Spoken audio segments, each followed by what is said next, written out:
In den nächsten 20 Minuten haben wir unsere Geschichte. Diese Geschichte behandelt hauptsächlich die Altkolonie Mennoniten, wird in den 1920er Jahren von Manitoba und Saskatchewan nach Chihuahua, Mexiko, umsiedelten. George Rempel ist selbst einer von uns in Mexiko geboren, abgewachsen, auf der Schule gedient, ist nu wohnhaft in Kanada, studiert in Schrift unsere Geschichte. Ich bin Herrn Rempel und ich wünsche Ihnen guten Empfang. Hat ja Lied gefunden auf der Hälfte von 12 Amazas ist, oder auf dort mal 7 sein kann. Wir sehen letztes Mal, dass wir uns von der wieder vertellen wollen, von unseren Eltern und Großeltern ihrem Sieekjen auf Freiheiten in Siedlungsland und andere Länder. Als Johann Peiwahl und Peter Klassen von Heeg über dem zurückgekommen wären von Mexiko, gerade als die Leiders bereit wären, dort noch Quebec-Traken auch abzugeben, dann wird am Lothorst am 7. November in Rheinland, Manitoba, noch weiter eine Bruderschaft aufgeholt. Zu dieser Bruderschaft wären auch alle Männer von der Heeg-Kolonie und von der Sieekjen-Kolonie in Saskatchewan eingeladen worden. Ab dieser Bruderschaft wird erst von dem Problem mit dem Plan nach Mississippi zu tragen geredet, und woran der Haft muss abgegeben werden. Und dann wird von dem Plan nach Quebec zu tragen geredet, und woran der vielleicht auch wird abgegeben worden. Und dann sind die Brüder bereit, sich anzuhören, was Johann Peiwahl von dem Angebot nach Mexiko zu tragen zu sagen hat. Als die Brüder angehört haben, dann wird an dort klar, dass der mexikanische Präsident die altkolonischen Mennoniten in Kanada wirklich einladen wird, nach Mexiko zu tragen. Als diese Einladung gut durchgeredet worden ist, dann sind die Brüder willig, das Angebot nach Mexiko zu tragen, Geneva und Sieekjen zu laden. Und dann wird beschlossen, dass im Januar 1921 eine Delegation nach Mexiko geschickt werden soll, dort noch passende Siedlungsmöglichkeiten zu suchen, und dem Landespräsident Alvaro Obregón selbst zu fragen, ob er willig ist, den Mennoniten ihre Schulfreiheiten, Glaubensfreiheiten und Militärfreiheiten zu geben, wenn sie sich einig waren oder wenn sie sich entscheiden waren, nach Mexiko zu tragen. Von den Manitoba gemeint waren Julius Leiben, Cornelius Rempel und Klaas Heide gewählt, von der Heeg gemeint waren Johann Lepke und Vorsteher Benjamin Götzen gewählt, und für die Sieekjen-Kolonie oder gemeint wird David Rempel gewählt. Krieg, wo viel Johann Peiwahl wisst oder verstund von dem mexikanischen Präsident Alvaro Obregón seinen Plan, sich am mennonitische Form zu bewerben, dort ist vielleicht nicht ganz klar. Aber nur mexikanische Berichte noch, dann ist dort Wirklichkeit, dort Alvaro Obregón gut verstund, für was Pancho Villa und seine Revolutionssoldaten so lang und so schwer gekämpft haben in ihrem Bürgerkrieg. Die haben dafür gekämpft, dass die Regierung dort Land in Mexiko gerechter verteilen soll. Denn der Präsident wisst gut dass 5% von den Menschen in seinem Land 95% vom Land eigenden, und dass die anderen 95% von Menschen alle topmal 5% vom Land eigenden. Und er wist ook goed dass viele von diesen armen Verdreckten am Land für viel zu billig Lohn arbeiten mussten, ihr Leben zu verdienen. Und dass viele andere Arme am Land überhaupt keine Arbeit hatten.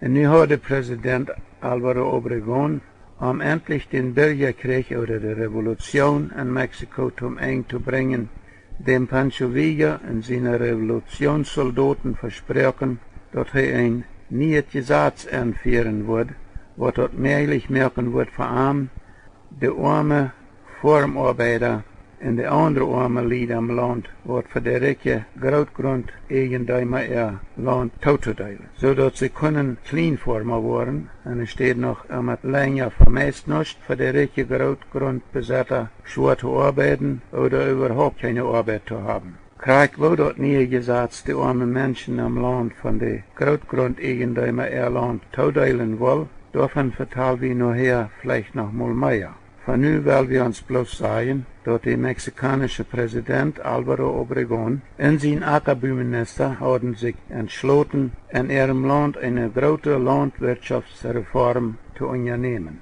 Durch diese Kleinfarmer wollen sie dort versuchen, möglich zu machen, dass das Land in Mexiko mehr produzieren kann, als die Großgrundeigentümer damit produzieren. In dieser beiden Männer, der Präsident und sein Ackerbauminister, wussten dort auch, dass sie sich, um ihre Landwirtschaftsreform durchzuführen zu können, erfahrene Farmer in ihr Land ernannt haben mussten, sodass die an damit helfen können. Von gute, aus dem Ausland gekommene Farmer sollen ihre Kleinfarmer aufsehen und lehren, wo man Farmarbeit treiben muss. Sie bemühen sich sehr darum, gute Farmer aus solchen Ländern aus Deutschland nach Mexiko zu haben. Gleich so als Russland dort in den 1780er Jahren getan hat, als an Farmerfelden in Südrussland. Und gleich so als Kanada in den 1870er Jahren getan hat, als an gute Farmerfelden, um ihre große Prärielandschaft umzuwandeln, zu produzierendes Ackersland. Sie wussten dort auch,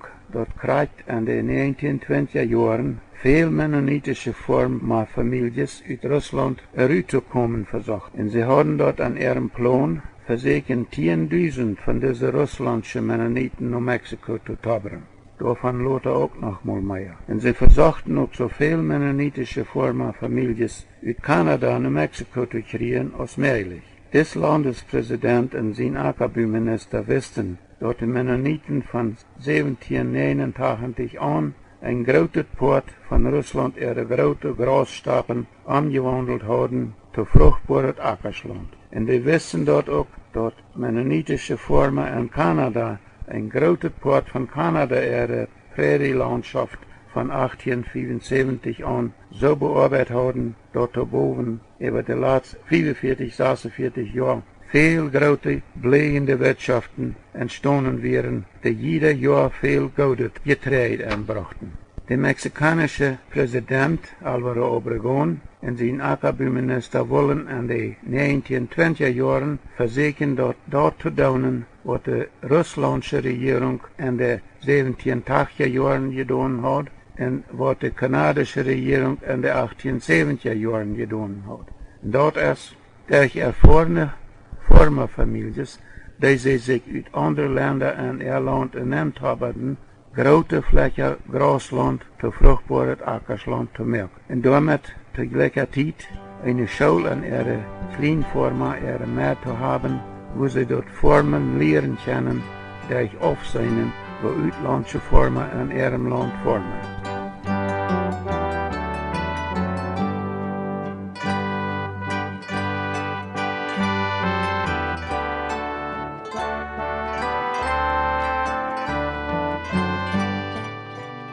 En nu war dat terug naar de Oudkolonie ihre erste Delegation, die im Januar 1921 nach Mexiko geschickt worden ist, sich dort noch passende Siedlungsland heranzukriegen und bei der mexikanischen Regierung gewünschte Religionsfreiheiten auszuarbeiten, wann das möglich ist. Das heißt, sie sind geschickt in Mexiko so eine Religionsfreiheiten auszuarbeiten, als die kanadische Regierung ihre Eltern 1873 sozusagen für immer zugesichert hat, die provinziale Regierungen von Manitoba und Saskatchewan an überall nur weniger als 50 Jahre durch ihre neue englische Schulzwangsgesetze wahrgenommen haben. Von hier an will ich, wie man die Geschichte vertalen, ein bisschen mehr Einzelheiten sagen. Ich glaube, nu sind wir damit all so viel dichter bei Tüß gekommen, angekommen, dass die meisten von uns all wirklich ein bisschen umständlich hören wollen, kriegt was unsere Eltern und Großeltern belebten, während sie nur Freiheiten in nur passende Siedlungsland auf verschiedene Städten sägen loten. Und dann wird an dort gekostet haft, Kanada zu verloten, nach Mexiko zu treiben, und da war der Pioniere zu sein, auf einer Halbwüstenlandschaft am großen Bustius-Tal. Vieles, was ich gerade vertalt habe ich uit Schulleiter David Hader seine Schriften, Taub mit Schulleiter Jakob Peters seine Drehbuch, Franz Peters von Swiftgrund seine Schriften, meinem Vater seine Schriften und verschiedene andere Schriften genommen. Was ich nu vertalen will, das sind Meestens korte anja uit de delegaten Klaas Heide en Johan Lepke deelbeker, die ze in 1921 op de eerste geschekte delegaten reis naar Mexico opgeschreven hebben. Taub met nog meer anja uit Frans Peterstine Schriften en verschiedene andere Schriften.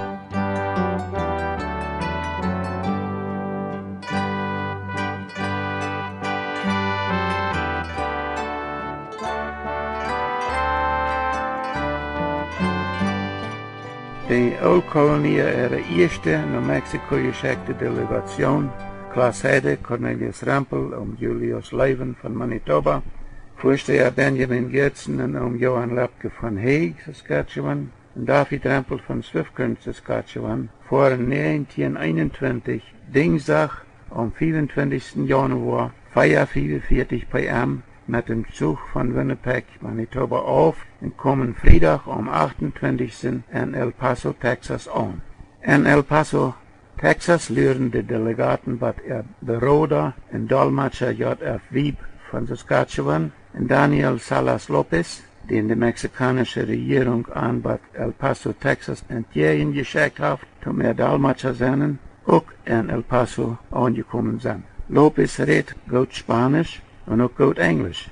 En hij zegt de Kanadische delegation voort am Anfang, dat de Mexicanische president zich goed heeft informeren laten wer de oudkolonische Mennoniten in Canada zijn en dat ze geen krijgsuniforme families in Mexico hebben willen als zij zijn.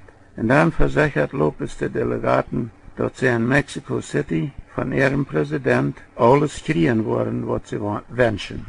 Dinsdag 1. februari 37 am fuhren de delegaten met een Zug auf naar Tucson, Arizona, wo ze 5:54 p.m. aankomen. Hier in Tucson leren ze bald nog een man met dem Namen Enloff aankomt, een landagent, die aan in de westelijke staten in Mexico, in Sonora, in Sinaloa en in Nayarit landerien wezen wil. Des man komt middag 2. februari klok 10 morgens aan en 1:30 p.m. fuhren alle 9 mannen met 2 auto's auf naar de grensstad Nogales, wo ze 3:40 p.m. aankomen.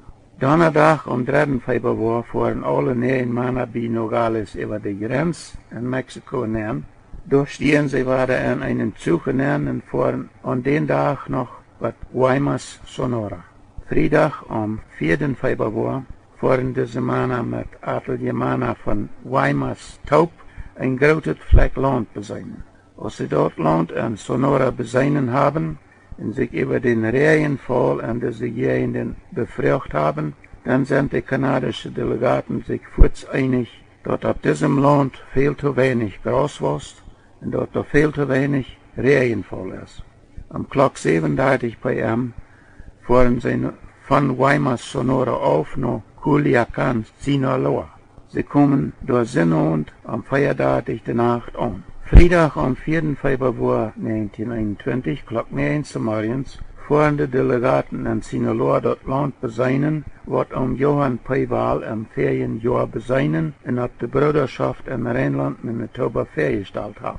Als die Delegaten dort Land in Sinaloa beseinen haben, dann sahen sie sich allfurts, das Land muss bewässert worden und dann kann man da wohl allerhand tropische Frucht tragen. Aber sie glauben nicht, dass da oben richtig Getreide tragen wird. Aber sie einigen sich doch, das große Fleck Land Montag noch einmal zu beseinen. Sonntag am 6. Februari wird die Delegaten de Tijd lang mang dem großen Gelev von Trompeten und Knallpoggen, so sagt Franz Peterstadt, Firecrackers, in Culiacan. Sie loten sich im westlichen Sinaloa rumführen und seien mit auch Weitflecken, aber mit viel schwarzen Brand, die nicht schmacklich loten. Montag am 7. Februari fuhren die Delegaten noch weiter das Land beseinen, was auf die Bruderschaft im Rheinland Manitoba festgestellt worden ist, aber sie sind sich einig daran, dass das nicht Land ist zum da oben weit und anders Getreide tragen. In den Manitoba und Saskatchewan Former sind weit in Getreideformer und mochten jeden weiter so ein Land finden, wo sie Getreideformer senden können. Dinsdag am 8. Februari klok 6 morgens fuhren alle 6 oder alle 9 Mannen van Culiacan auf en bezinnen op een weg nog het land nog meer landerien. De Eerd zit aan op steden nog gouden Eerd, aber alle wegen was veel te weinig gras en alle wegen is veel te weinig regenval. Klok 2 namiddag komen ze in Mazatlan Sinaloa aan en nemen door hotelstoven.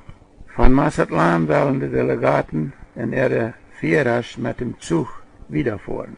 Aber will der Zug om 9 nicht fort, müssen sie in Mazatlan noch einen Tag bleiben. Zum Tijdverdrief bezinnen sie sich door zo'n beet den Hoven en de Boy ommeer. Donnerdag om 10 Februar fahren de delegaten en ihre Führer klok 8 morgens van Mazatlan auf, kommen in Tuxtla Nayarit klok 9 s'avonds aan en nemen door stoven een besten hotel wat ze vingen kunnen. Aber dit hotel is van alle Seiten so meist ganz op.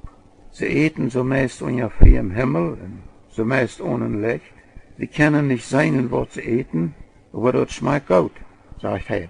Als sie schlupen gehen, dann gehen Klaas Heide, David Trampel, Bernhard Geertsen en 2 van ihre Führers terug aan de Isabelkor en schlupen door. De andere mannen schlupen am openen Hotel. Vrijdag om 11 Februar fahren die 9 Mannen weiter Landerien bezinnen. Op deze Landerien in Nayarit is veel strok, veel grote dicke Bäume en veel Steine. Alle Delegaten haben keinen Gefallen an das Land. Sie sind da alle bei einem Grootgrund-Eigentümer zum Mittag. En namiddag fahren Klaas Heide en Cornelis Rampel terug naar Santiago en de andere Mannen fahren nach Meierland bezinnen. Klok 9 s'avonds komen de andere Mannen ook terug naar Santiago. Dat land wat ze namiddag bezinnen haben, gefällt aan al veel beter. Onze tijd randt al waren auf. Nächstes Mal vertellen wir noch mehr von wo die erste oldkolonische Delegation uit Kanada en Mexiko naar passende Siedlungsland siegt en dan later versucht in Mexico City gewünschte Freiheiten zu kriegen. But nächstes Mal. Ich George Rempel.